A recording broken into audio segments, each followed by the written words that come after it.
Good morning, everybody. Thank you for coming this morning.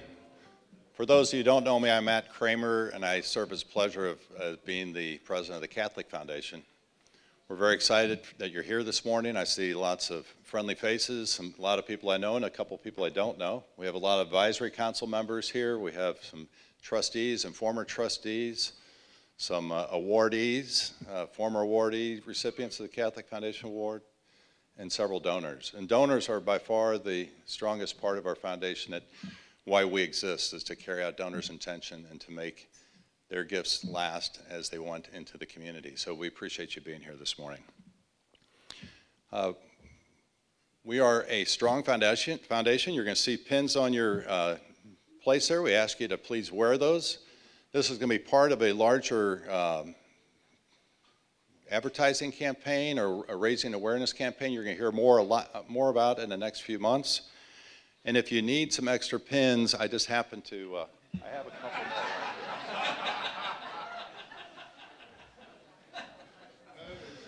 more. To get us started this morning, we'd like to start in prayer, and I'd like to invite Marianne Stahlbeck up to say the invocation. Marianne is a former trustee. She's a former award recipient. She's a tremendous advocate for the foundation, and she's a wonderful donor and wonderful person. So, Marianne. I'm going to start off, let's, in the name of the Father, Son, Holy Spirit, amen. A reading from the Old Testament, which is Psalms 95, which is sometimes called the morning song. Come, let us sing joyfully to the Lord. Let us acclaim the rock of our salvation. Let us greet him with thanksgiving. Let us joyfully sing psalms to him. For the Lord is great and a great king above all gods. In his hands are the depths of the earth, and the tops of the mountains are his. He is the sea, for he has made it, and the dry land which his hands have formed. Come, let us bow down and worship. Let us kneel before the Lord who made us. For he is our God, and we are the people that he shepherds, the flock of his sheep. And then this is a morning prayer to the Sacred Heart.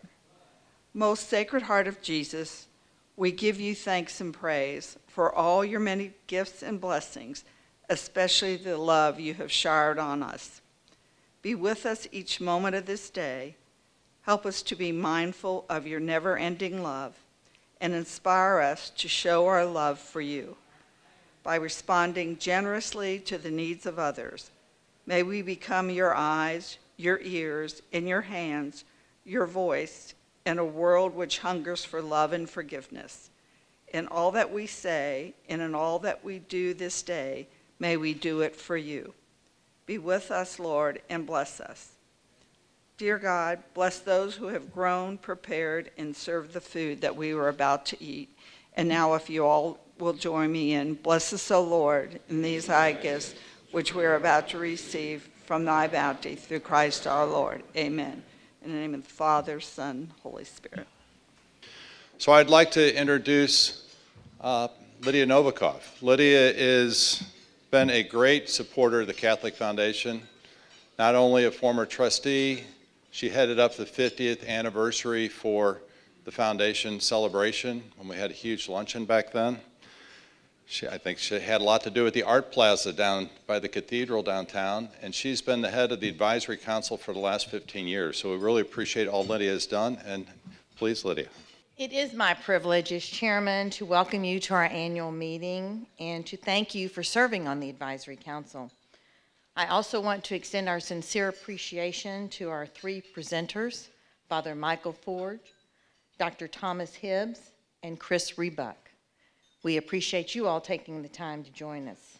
And of course, I thank Cheryl Mansour and her incredible team for organizing today. As always, it is planned to perfection. So Cheryl, thank you to everyone at the foundation. Well, as Matt said, we are into year 15 of the Advisory Council.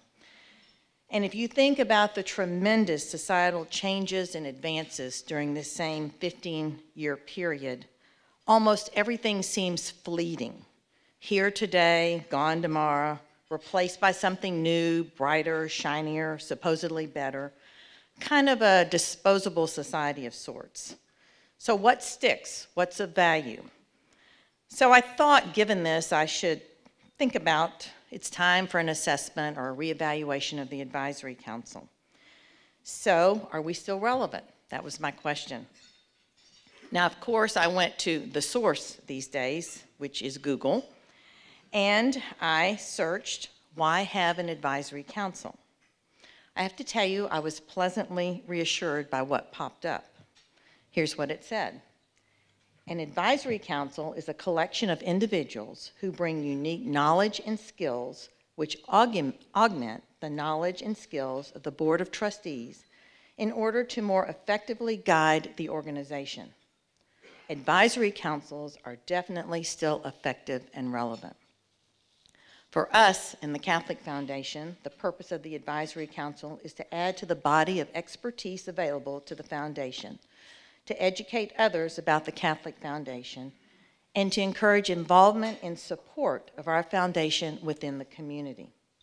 The Council is an essential link between the Foundation and potential donors.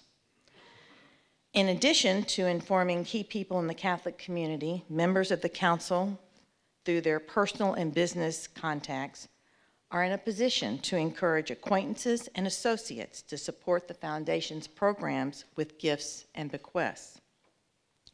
So as council members, you are chosen for many reasons: for your spiritual, personal, and professional leadership, for your credibility and stature in the community. Your names and endorsement are held in the highest regard by those around you. You broaden the reach and the scope of the Foundation far beyond the capacity of the staff and the trustees. Really, simply put, you are the best in our Catholic community and beyond. In the current environment, the Catholic Foundation and the Advisory Council are more important than ever. It is up to us to forge ahead with the initiatives and funding necessary to sustain and grow the works of mercy and capital needs in our community. You and the Catholic Foundation are the difference in what is and is not funded in this diocese. And ultimately, how we weather and move forward from the clergy abuse crisis will be determined by the faith and leadership of the people like you. You are the ones that this community will be looking to. So I end with a favorite Dr. Seuss quote. It reads, "Today I shall behave as if this is the day I will be remembered. Today could be the day that you pull off the feat that gets you into the history books. Or perhaps more realistic and meaningful, this could be the day that you, as an advisory council member, change someone's life by your generosity, by your giving of time, or by an act of kindness. So bring positive and charitable experiences to each day of your life. There's no better time than today to do the things, big or small, that you'll be remembered for, especially as an advisory council member. And for those whose lives you will impact, yet will never meet, we thank you on their behalf. We are so grateful for your participation on the Advisory Council. You make the difference. Thank you very much.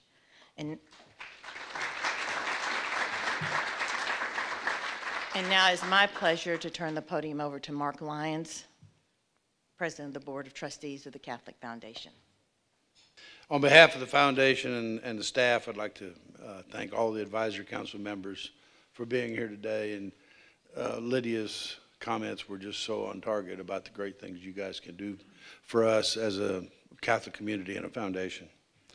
An additional thanks to all the trustees and former trustees that are in the audience. Thank you for coming and your support. Your support fuels the primary philanthropic desires of the Catholic community, and you trust your stewardship to the foundation, and we take great pride and focus on making sure that your charitable desires are executed. It's an honor to witness the great impact that the foundation has on the community. And with today's emphasis on education, it is great to see the foundation be able to make so many grants to educational institutions. Since 2008, the Catholic Foundation has provided $1.7 million in scholarships and grants to 75 different schools, ranging from elementary to college. And most of this is targeted at helping young people attain a Catholic education. 2018, a couple of fun facts. We issued 2,000 grants totaling $22 million. That's up from 1,800 grants totaling $20 million. Did I say 20,000? It's $22.2 million in 2018, up from $20 million in 2018. Last year, 80% of the grants distributed by the foundation were in the Dallas Diocese, and 90% of those grants were specifically for Catholic institutions. We look forward to continuing to work with you guys as the year continues, and just once again appreciate all your support for the Catholic Foundation. I will now be glad to introduce Ms. Cheryl Mansour, our Vice President of Development for the Catholic Foundation. Thank you. Thank you, Mark. I'd like to invite our guest speakers to join me on stage, please. We are very honored to have everyone here this morning to talk about education and all the different innovations that are going on in education and the things that they're implementing within their schools. So I'm going to join you right here. Thank you. Thank you. And we're going to have a chance to have questions from the audience, so we're looking forward to your participation as well. The goal of Catholic education is to sculpt minds, hearts, and souls to be successful in life.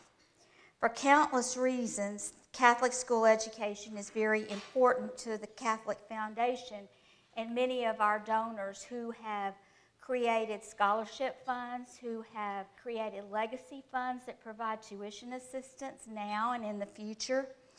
And today we're fortunate to have individuals from 3 leading schools who will talk about innovation in Catholic education. Short bios of them are in your program, so I hope you got a chance to look at them. And like building blocks, we have speakers from kindergarten to the 8th grade, to high school and on to college. Our guests will discuss new and exceptional examples of innovative practices taking place in their Catholic schools. And towards the end of today's session, like I said, we'll invite questions from the audience. So please join me in welcoming Father Michael Forge, pastor of Mary Immaculate Catholic Church. Father Forge has been a priest for 22 years, and of those 22 years, 11 of them have been at Mary Immaculate. Chris Rebuck from Bishop Lynch High School. Chris has been at Bishop Lynch for 13 years, and he has done some wonderful things in the last few years, and we're anxious to hear about what he's going to implement in the future. And Dr. Thomas Hibbs is the incoming president of University of Dallas. And thank you so much for being with us, because he's not even official in his official job yet. So he came to be with us this morning. And you're the first alumnus to be named president of the University of Dallas. That's pretty special. He is currently the Dean of Honors College at Baylor University. So, Father Forge, I'm going to start with you. Okay? Mary Immaculate has existed for nearly 60 years, and it's a Blue Ribbon Award winner school. And you have been there for 11 years. That's terrific. Thank you. Your students receive instruction on reading, writing, and arithmetic, and everything in between, but there's a heightened emphasis on faith formation at your school.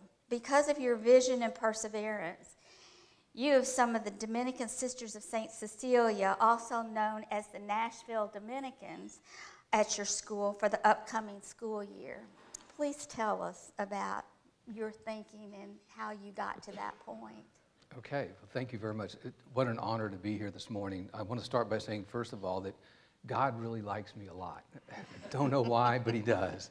And he has blessed us at Mary Immaculate with the arrival of the Nashville Dominicans. We have Sister Marianne Zuberbuehler, who grew up on a goat and sheep ranch in far west Texas. And she's a doctorate in education. She used to be the educator of the educators. So she's our new principal. And when she found out the assignment, she just hit the ground running. She came to Dallas. She was in Washington, came to Dallas right away, and has just really rolled up her habit sleeves and got to work.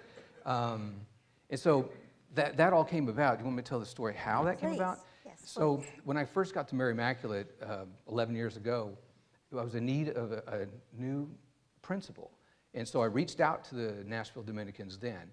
I had met them and was familiar with them from my work as a vocation director. So when I was vocation director back in '99, this order was just exploding. And they caught my attention because of their zeal for Jesus. I mean, their love of the Lord, their orthodoxy, and their charism of education. And so that's where I first met them. And so they were always there in my mind. And so when I thought about education at Mary Immaculate, I thought I would love to have them, working and serving at Mary Immaculate. Well, the Mother Superior at the time informed me, well, Father, we just don't have anyone to send. So that was 9 years ago. So I found a principal, and he was great, Matt Krause, who now teaches at John Paul II. And when he put in his resignation, I thought, well, maybe they have someone now. It's been 8 years. So I reached out to the mother again. It was the same Mother Superior. And she said, well, Father, we're changing leadership this summer, which was 2018. And I don't want to say no, but I don't want to say yes, because it's going to depend on the new leadership. So if you can wait for the new leadership to make that decision. So I'm like thinking to myself, well, that's not a no, so I'll hold on to that. So I said, great. And so I hired an interim principal who was our assistant principal, Linda Coffin's done a fantastic job. And we waited and waited and waited.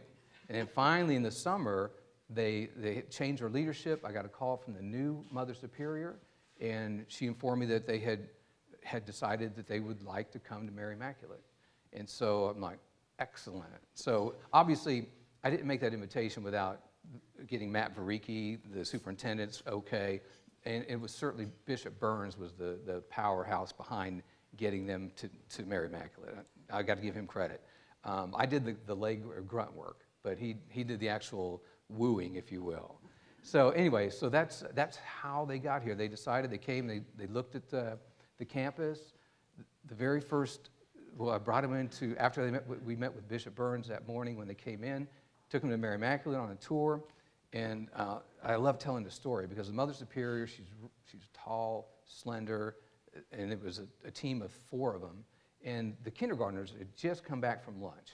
And so we come in through the front door, and we're ready to give them the tour, and the kindergartners are all lined up, and one little girl looks at Mother Superior, Mother Anna Grace, and looks up at, are you an angel of God? I'm like, yes. Couldn't have paid her. It was like that. That's how the tour started. So, and when you walk through the halls of Mary Immaculate, there's a sense, and I'm sure it's like that at all Catholic schools, just a sense of unity, of familial, of bonding. Kids are engaged, and the teachers are engaged in the faith, and so it's a real good environment. And the sisters picked up on that right away. So that's how we got them, basically. You hung in there Yeah. and perseverance. That's terrific because children don't see many nuns these days. No, I'm sure that kindergartner had never seen a sister before. Right. I'm sure. Well, I'm going to have some more questions for you, okay? I'm going to turn to Chris now. Chris, it's often said that a Bishop Lynch education is rounded in the belief in teaching students to strive for excellence, seek truth, and work for justice in the world. For the upcoming school year, you're introducing the house system. Can you tell us what the house system is and how it's going to work? Absolutely. So Thank you. to echo Father's sentiments, I'm so honored and privileged to be here with you this morning. and excited to share with you about this development at Bishop Lynch. Over the course of the last few years, Bishop Lynch entered into a strategic planning cycle, and one of the key outcomes of our last plan was this identification that in order to continue to deepen our mission of forming the whole student, intellectually, spiritually, emotionally, physically, creatively, we needed to really take a look at how we organized our student body and how we engage with students outside of the classroom. And so we kind of identified two key pillars of things that happen in Catholic schools that make us really on the forefront of the place where faith and reason are integrated. And so what we decided is, there's a key thing that happens in the classroom during instruction, and that's driven by teaching, learning, curriculum, and the relationship between teachers and students. In addition to that, and especially in the life of a Catholic high school, the life of student formation outside of the classroom is of equal importance in forming young people to embrace their missionary call to become disciples of Christ. And so what we began was a reorganization on the student engagement side outside of the classroom, how we would organize the student body into groups to help us to go deeper in our commitment to pastoral care and helping young people to become the best version of themselves.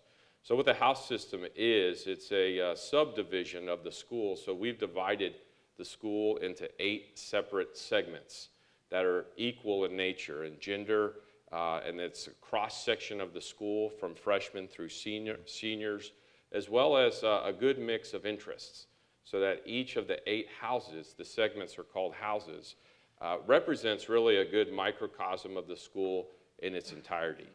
The house is further subdivided by 6 mentor groups. So no one house is larger than 150 students, and no mentor group is larger than 20 to 25 students. And what that will allow us to do is really have a deeper intention of developing the relationship between the mentor teacher and the students in that small mentor group, so that effectively during your 4 years of high school, you would be able to walk side by side with this caring professional adult in a non-threatening way, and so that you're not being graded by that person. You don't have to meet some performance standard. Rather, along the lines of what Pope Francis continues to talk about, this accompaniment, journeying with people, and that the witness to our faith is one of the greatest calls that we as adults have for young people, is to walk with them, to journey side by side, and to really be an evidence of what the faith has done for us in our lives. And so what this will allow us to do is 2 to 3 times a week, these mentor groups will be able to meet, so that over the course of 4 years, you'll really be able to see and develop a relationship from a mentor level. In addition to that, it really takes away what is the stereotypical idea of student government with student council, because much of that has become obsolete. And so it really will allow us a deeper level of leadership development for young people, because there will be many more opportunities for students to embrace leadership within that mentor group and within the house to really allow us an invitation to leadership, which we think is a strong invitation from the gospel, that invitation to leadership.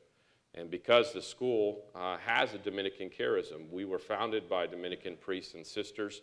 We do have one Dominican sister who remains on the teaching campus, but the reality is that's an important charism for the school. So each of the houses has been named for Dominican saints and blesseds. So it will allow us to really develop a unique identity for each house, and to continue to deepen the understanding of those witnesses of faith that came before us in the lives of the saints. And so we're very excited about that. We have researched this for over 2 years. We found some schools in the United States have been doing it for about 10 years. To our knowledge, there's about 50 Catholic high schools across the country who implement this form of the house system. And our greatest model school was Archbishop Moeller Catholic High School in Cincinnati, Ohio. So we've taken several visits there, and we've had some of their staff come to help us with our training and implementation of that. So we're very excited about what this can do to allow us to deepen our commitment to care for students. Chris, that's fascinating. Look forward to hearing more about it. Dr. Hibbs, welcome back to North Texas. Thank you. We're delighted to have you, and you take over July the 1st, I believe, at the University of Dallas. From an innovation perspective, what can we expect from UD once you get the feel of things and get situated in your new position? Thank you. I want to second some things that Lydia was saying at the beginning. The work you all do is absolutely crucial to the work that we try to do. And thank you for your long history of supporting Catholic education here in Dallas at every level. I know there's been a long history and a lot of overlap between the University of Dallas and the foundation here, and I'm grateful for that. I look forward to getting to know many of you much better and hosting you on campus. I'm also really grateful that you set up this panel this way. It's not often that leaders from Catholic grade schools, high schools, and colleges or universities talk to one another, let alone at the level that we're doing this morning. And so I want to praise you for setting this up. I mean, I think we'd, particularly in colleges, we'd do our job a lot better if we paid attention to what you all were doing. And I've already got some things that I've learned from both of you this morning. I was glad to know that all three of us have UD alums. That's a wonderful thing. We also all three have Nashville Dominican connections, and I'm delighted that one of the Nashville Dominicans who will be returning to University of Dallas in the fall to teach, Sister Eleanor, is someone I directed her dissertation at Boston College but too long ago to mention, but she's still pretty young, not so much for me. So I'm really glad to be with you. I look forward to working with many of you and excited to be part of this conversation. As you said, I'm not there yet. I'm still learning a lot about what's going on. I know that we already have numerous innovative programs. Our business school has a cybersecurity program that lots of people are excited about. In the Braniff Graduate School, we have relatively new and somewhat revived programs, one of which you were involved in leadership and in classical education. From my perspective, one of the things that I'm trying to figure out currently, we'll be looking at carefully over the next year, and this really touches on some of the themes that you were talking about, Chris, with the house system, concerns student life. We did a lot of innovative things at Baylor University, and the University of Dallas has done some innovative things. We're hiring a new dean of student life. I want to look at the ways in which student life is a real opportunity for us. It gets much more attention, I think, at the grade school and then the high school level. Colleges tend to separate these things off. John Henry Newman, the great Catholic thinker about education, gave a sermon on the Feast of St. Monica at the opening of University College Dublin, which he was instrumental in founding. And he said in this beautiful sermon, he said, the goal of Catholic education is to reunite things that have been rent asunder by man. And what he means by that is to reunite parts of the soul. So head and heart, thinking and acting, passion for truth with the passion for justice, piety and ambition. Newman worried that, particularly in the modern world, young people who were thoughtful and worldly and ambitious, that the parts of their soul would gradually split up.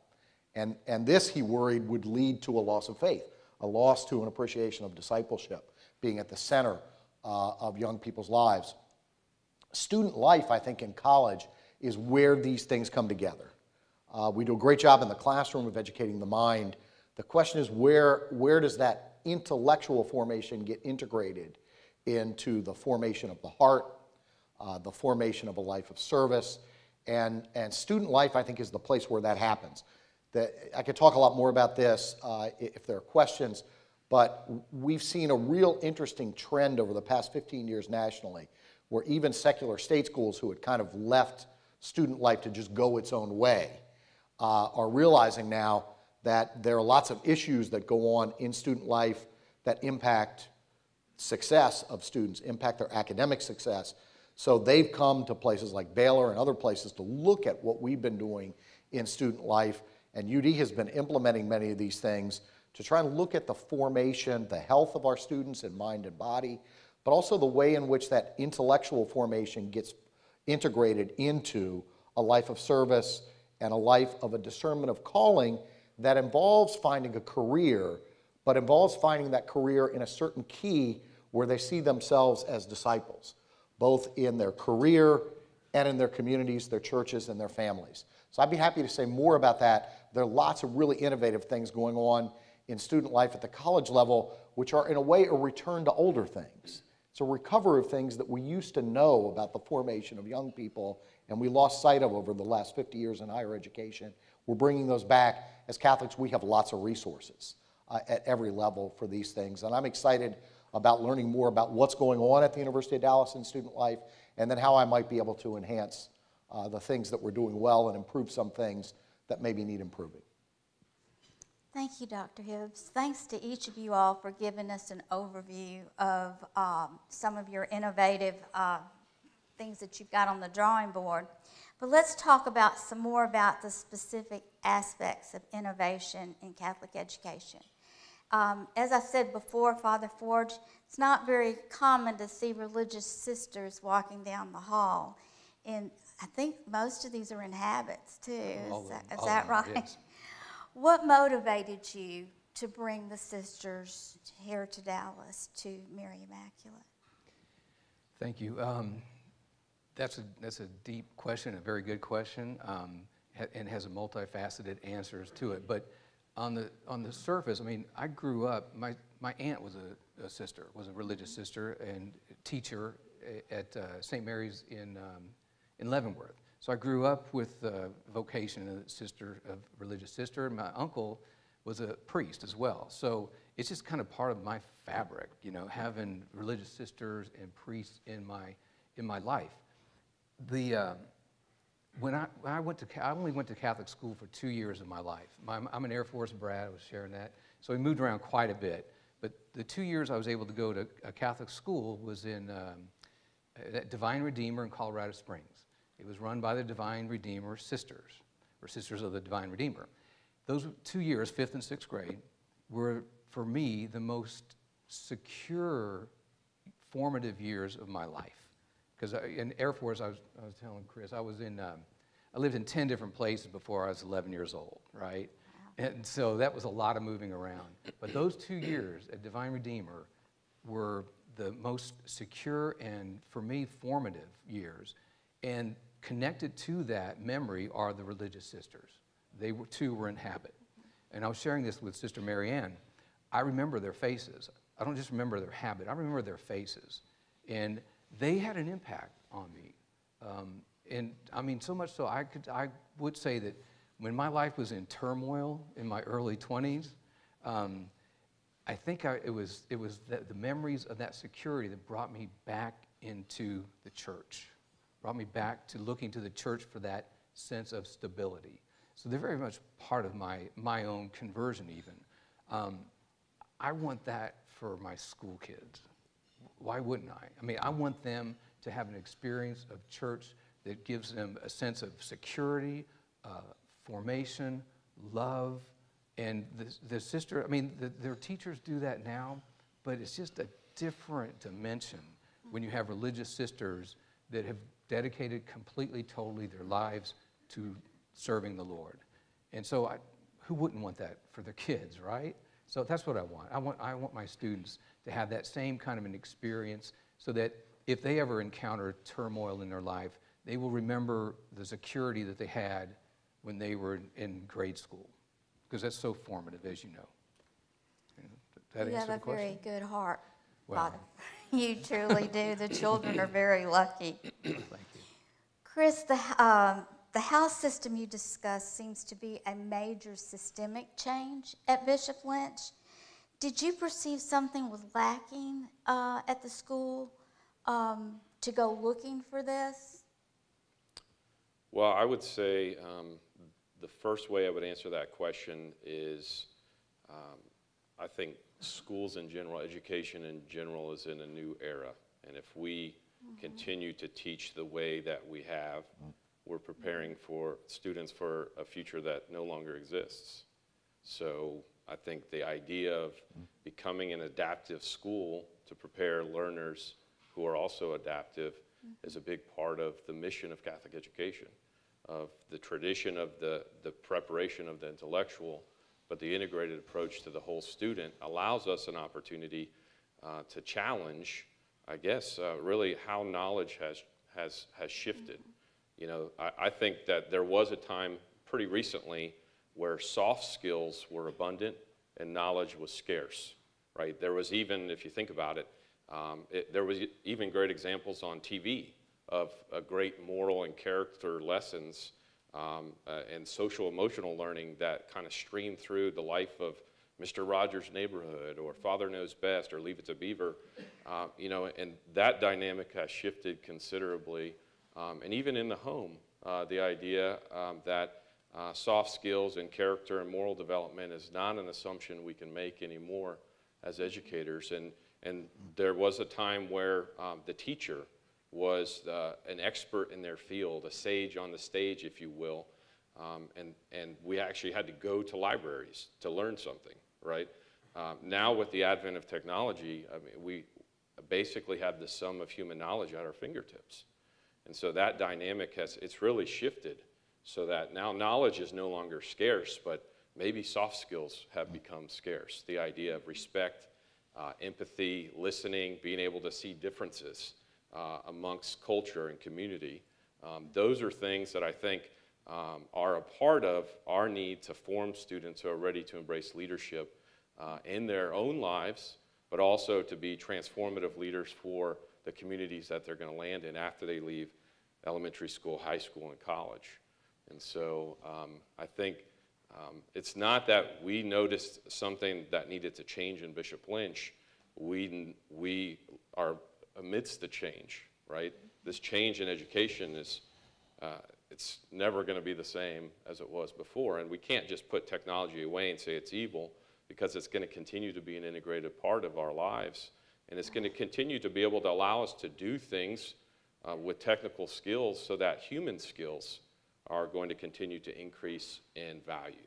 So that the idea of us being intentional and systematic, I think, might have been one of the things. I think you said systemic, but we wanted to really have an intentional and a systematic way that we embrace that change and also our commitment to human relationships, interconnectedness, interpersonal skills that we can't assume students are going to be impacted by in any other place. And so this was an opportunity for us, and don't get me wrong, these things have happened in Catholic schools for centuries. This idea that a mentor or some caring adult can reach beyond the challenges of the intellect and the curriculum and whatever challenges to really draw that student out to become the best version of themselves. But it happened in isolation. It happened kind of because of personalities. Now this is a way that we can build a systematic, intentional approach so that to really embrace this part of our culture, if we're all pulling in the same direction, we have the ability to make a much greater impact. That is wonderful. Having grandchildren in Catholic school of my own, I see where this would just be for children very personal to help them develop with not just the books, but having a mentor and in a smaller environment is very exciting. I think it would be wonderful. Dr. Hibbs, the University of Dallas seeks to form the whole person, not just the intellectual aspect. How do you go about innovatively forming the moral and spiritual dimension of young people? Thank you. That Father Knows Best reference got to predate you. Yeah, you can find anything You Googled on that. Amazon. Yeah. But I appreciate the rev. Thank you for that. Sure, absolutely. You know, Chris said a lot that's directly relevant to what we're doing at the college level as well. You know, if you haven't noticed, our culture's in kind of a bad way in the United States. We're divided in ways that it's hard to go back to when we've been, and the level of hostility. You know, one of the, I saw a poll not too long ago that close to 50% of Americans, when asked, do you hate members of the opposite party, said yes. That's up from about 15% 20 or 30 years ago. That's not a good sign for the culture. One of the other ways in which the culture is in a bad way, and it's something that I think increases our uncertainty and anxiety about it, is that we're pushing more toward extremes, and this is partly because cable news stations and foundations can raise a lot of money by appealing to 1% on either side, and those are the things we hear a lot of. But this affects this question of innovation. I think there's a push in progressive politics and in certain other areas to move things extremely rapidly away from where we've been. And I think in response to that, there's a kind of reaction that wants to pull back and say, no more change. Let's go back. And this, in a way, it should be a great spot for us to be as Catholics, to engage the culture.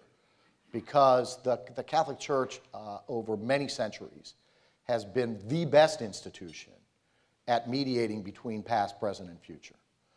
The Second Vatican Council was the great example in recent memory of an attempt to update the church, but to do so by digging more deeply into our theological resources, our liturgical practices. And so I think we have, in the Catholic Church, the ability, we have a language of drawing upon deep resources and finding things in our traditions that we've lost and finding them in a way that helps us to adapt to the present and to the needs of the present. I got from the University of Dallas some years ago a wonderful immersion in Western civilization and the Catholic tradition that prepared me better than any of the other people I was sitting next to in classrooms in the philosophy department at the University of Notre Dame when I left Dallas to go get my PhD. I was enormously well prepared academically. The other thing I got that I didn't know that I got at the time is an ability to think about contemporary issues and matters through the lens of a tradition. I've always been interested in liberal arts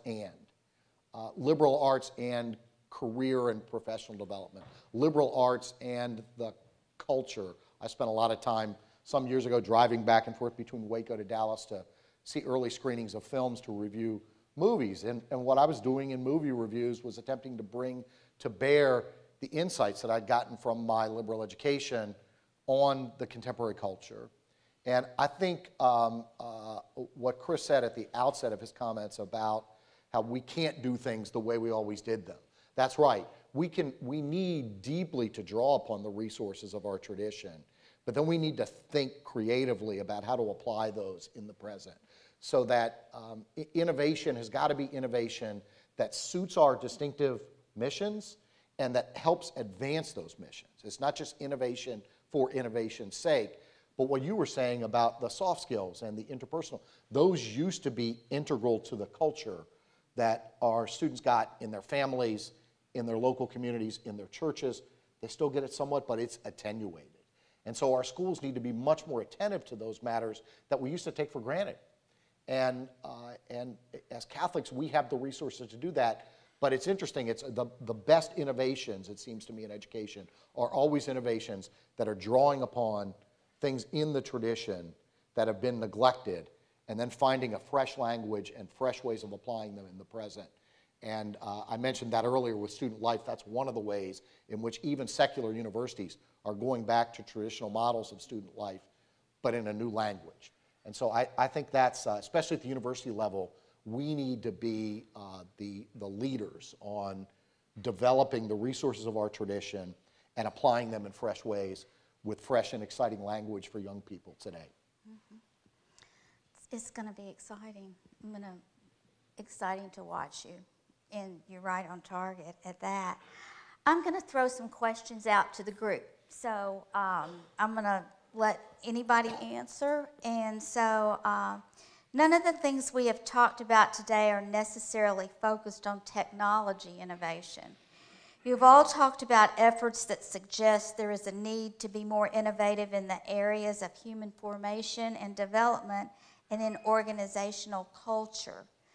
So, as leaders of important Catholic schools in the Diocese of Dallas, what do you believe is your top responsibility?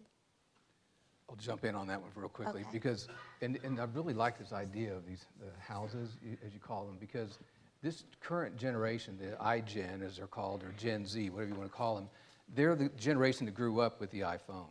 And so they spend more time in their rooms disassociated in real human contact. They're contacting all their friends and all that through their texting and all that. But they're graduating high school not ill-prepared for college life. Don't know how to handle a bank account. I mean, there's really, so I think technology, we need more things like this that Chris is talking about in terms of helping this generation learn how to relate at a human one-on-one kind of level in a group setting, develop social skills. Their technology skills are fine. They've got that down. It's their social skills that really needs attention.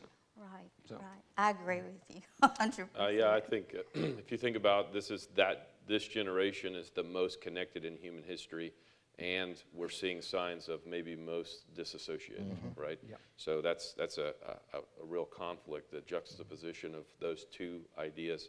But I think, Dr. Hibbs' point of saying the foundation of the church, of what we have, I mean, the house system is not a new and innovative idea. When you think about the early church, in the lives of the apostles, and going out to these small communities and purveying culture and the gospel message, the teachings of the church in a familial way, right? So this isn't a new innovation, but it's an opportunity for us to look back, like Dr. Hibbs said.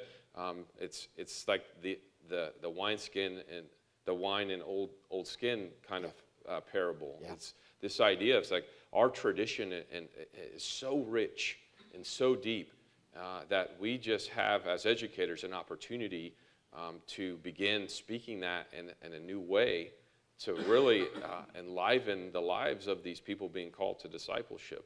And in some ways, it's new and exciting because we've lost so much of it, that this idea of like these units of small interpersonal connectedness provide a great opportunity for people to be in a place to hear and answer God's call for them, right? So I think the question was, what's the most important thing that we have to do as educators? And I think our role in leadership, not only to get students prepared for university life, to take a line from Matt Baricki, our superintendent, this path to college in heaven, but the house system gives us an opportunity to say, with our time with them, which is short, we only have 720 days in high school experience to impact them in a very formative time in their lives, to prepare them to go out of their homes for the first time, to live without their parents in that network and support and safety, to be able to embrace this idea of listening, of compassion, of empathy, and to be able to say,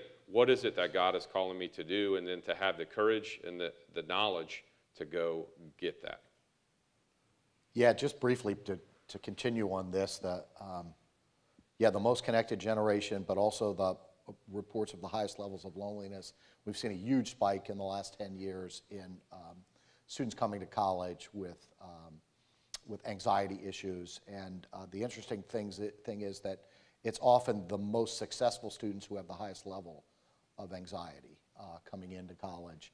And how do you deal with that? How do you build? The question I put to the students, you get, if you're doing a recruitment event with really high caliber high school students, every question they asked is some version of, how do I be really successful, right? And I tell them they're asking the wrong question, that the question is, how do you become resilient? And this for me is a really fascinating topic with this generation. How do you meet them where they are and then teach them to recover from failure? And when I say that, I can see some of the really calculative students thinking, okay, I'm going to go plan to fail and recover from that. I know that's not how it works. So how do you, the question for me is, how do you develop resilience? How do you teach them that that you don't want to say it's just okay to fail, as if we're trying to inculcate failure in them, but it is in a sense okay to fail and to bounce back. How do you form them as resilient young people who can go out into the world and bounce back from failure, from challenge, from tragedy. That's a task that's even more important for us as educators. Thank you. A year from now, what do you hope the headline will be written about your school?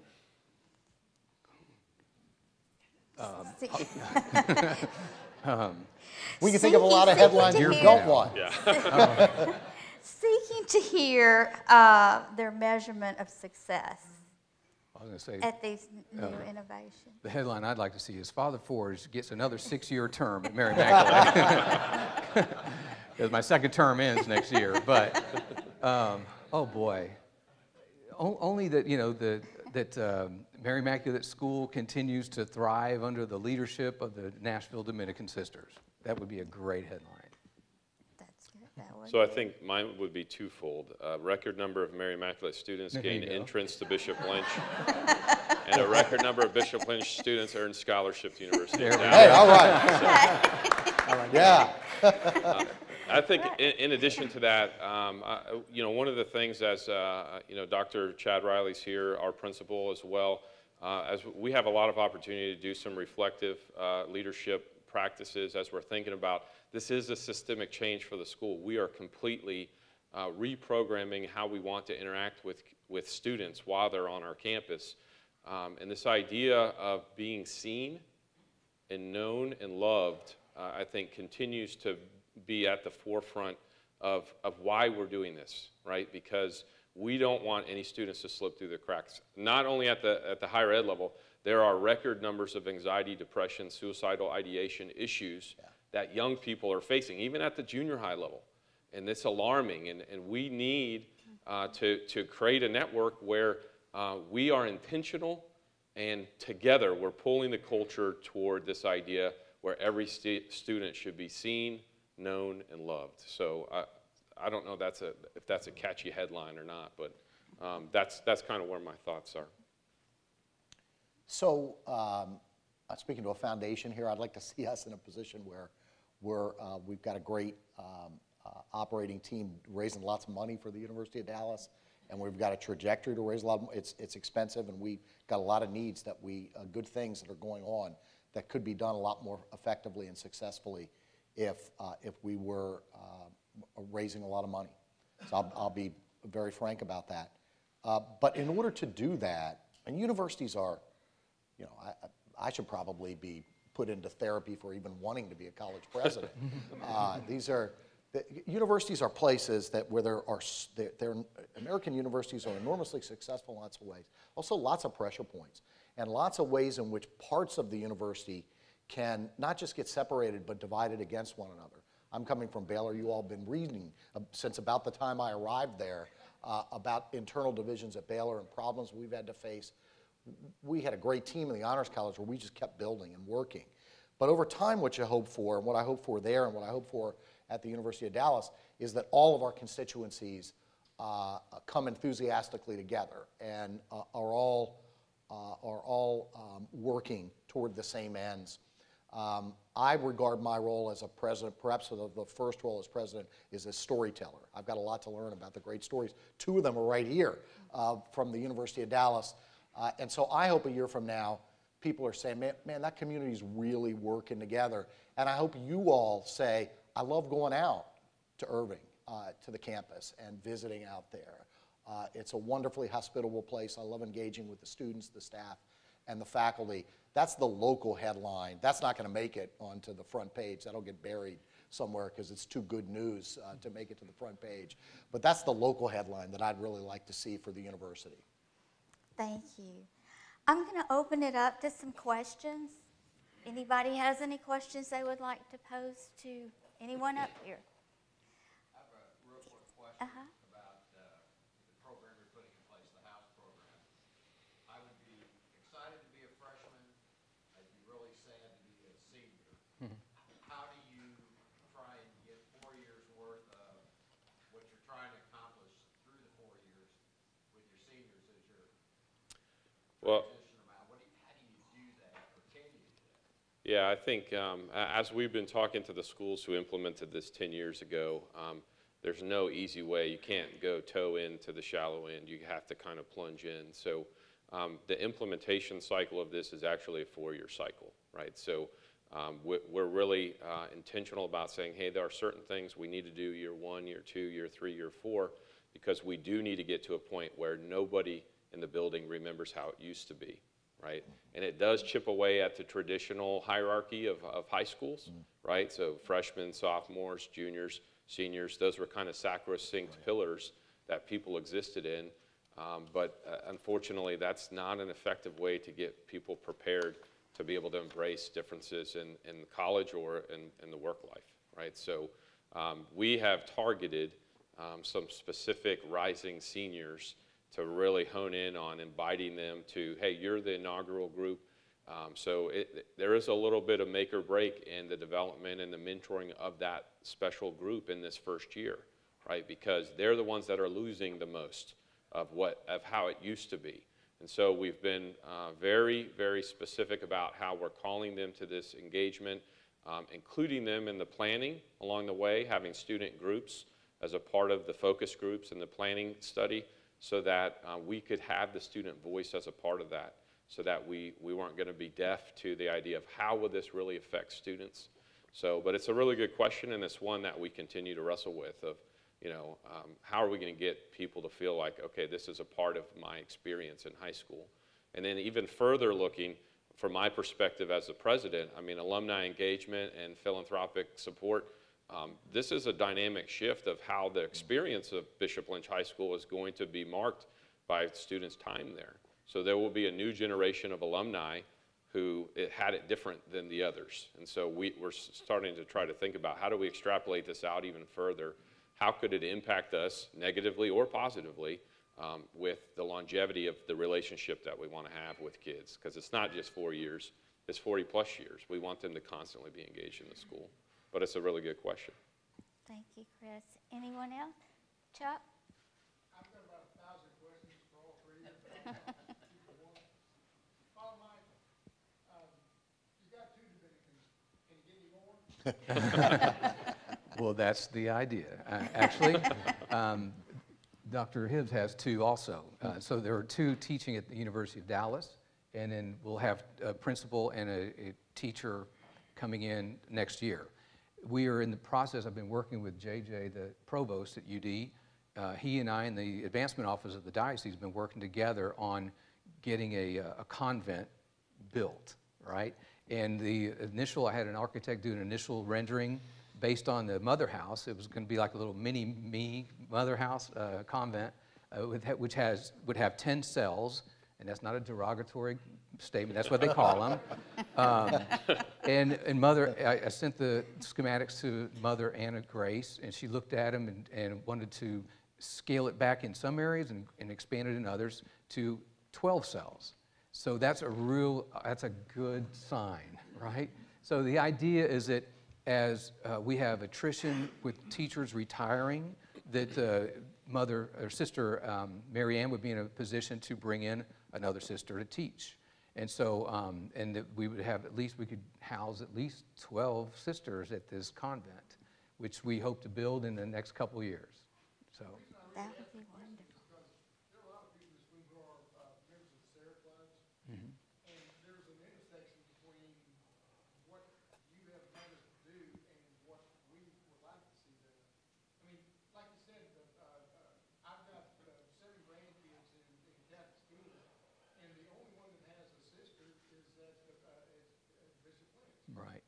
And how are you going to get young ladies and women to look at a location in the church if they've never been exposed to anybody who's even had a location? Yeah, most definitely. You got these 2 there is just for me a heartwarming story. Well, like I said, God likes me a lot, but it's a huge blessing. And partnering with the University of Dallas on this convent project that puts the sisters on campus at UD, and so you'll have the optics on that is just incredible, as you know. You'll have the sisters on campus. They can come out to Immaculate. The idea is maybe even to other schools, if that's what they will like. This is actually part of Bishop Burns' vision to bring back religious sisters, communities, men and women, and bring them back into the Diocese of Dallas and make them part of the fabric of our diocese, and because it just enhances and enriches it. So as a vocation person, because you and I go back to my vocation days, it is a blessing. It is a blessing, so thank you. Anyone else? We probably have time for one more question. There's one way back Okay. there. I can't see. Okay.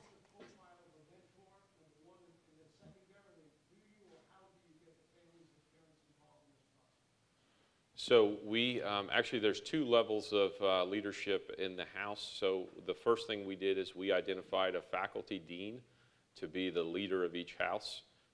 And their primary task would be to embrace the formation of the 6 mentors that would be really charged with the mentorship in their house. So the dean selection first came kind of through a leadership process of identifying characteristics and values of current faculty members and extending a specific invitation to them to say, we think that you have the potential to develop leadership within our building. And essentially, within that process, we selected 10 for 8 spots.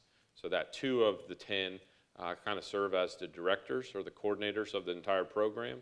And so that was, we really had to identify talent in our building. And so, again, Dr. Riley and I, our principal, I think one of our tasks as the president and principal of a Catholic high school is also to prepare our professional staff to embrace leadership wherever it comes. Right? We want our professionals to constantly be seeking, what else could I be doing potentially to make a greater impact, even when we're challenged sometimes because they get picked away to go be leaders in other schools.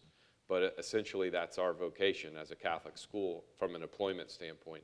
And in identifying the mentors, they actually had kind of a draft, if you will. The deans sat together, and anyone who wanted to be a mentor could apply to do so. We created a profile for, here's the expectations of what a mentor needs to be willing and able to do. And we had an overwhelming response from the faculty. We needed to find 48 because there's 8 groups of 6, and we had more than we needed. And so the deans had a really fun draft day where they said, okay, who's going to be the mentor in my group? They used the charism of each of their saints, Catherine of Siena, Louis de Montfort. They really had an exciting time with it. So, and then the second part of your question was, yeah, so the other thing is we are on the verge of, this is a tipping point for a lot of other constituent engagement points for the school. So we're focusing on the student level first, but over the course of this 4-year implementation, we can see an evolution of our parent association being aligned with the houses, because service learning is a big part of Catholic education. So as we align service project and service work in the school, I think a lot of that will be house aligned, and we want parents to also be included in that. So we can foresee a future. We haven't written it yet, it's not prescribed, but seeing parent groups aligned with the houses, because one thing we'll do is keep siblings together in the same house. They won't be in the same mentor group, so that there's a lineage amongst families saying, oh, I was part of the Catherine of Siena house, or I was part of the Aquinas house, so that there's going to be some continuity to that. Thank you. Well, I'd like to thank each one of you all for being here this morning and for educating all of us on what your...